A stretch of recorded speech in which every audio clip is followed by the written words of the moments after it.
ગુજરાતનું પ્રથમ ઓસાડ મેન્યુફેક્ચરિંગ પ્લાન્ટનું ઉદ્ઘાટન. ગુજરાતના સુરતમાં પ્રથમ સેમિકન્ડક્ટર પ્લાન્ટનું ઉદ્ઘાટન કેન્દ્રીય મંત્રી સી. આર. પાટીલ અને ગૃહમંત્રી હર્ષ સંઘવીના હસ્તે કરાયું. કડોદરાના બગુમરા ખાતે સેમિકન્ડક્ટરનો પ્રથમ પ્લાન્ટ. દેશના વડાપ્રધાનનું સ્વપ્ન સાકાર થયું. સુચી સેમિકોન તેના પ્રથમ સેમિકન્ડક્ટર મેન્યુફેક્ચરિંગ કરશે.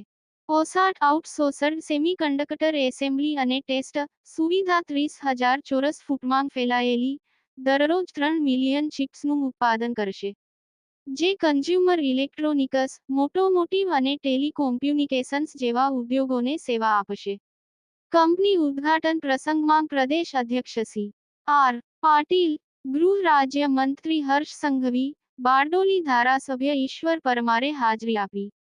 મોટી સંખ્યામાં કંપની સંચાલક સહિત મોટી સંખ્યામાં લોકો હાજર રહ્યા. રિપોર્ટર જગદીશ ભરવાડ, ન્યૂઝ 14 બારડોલી.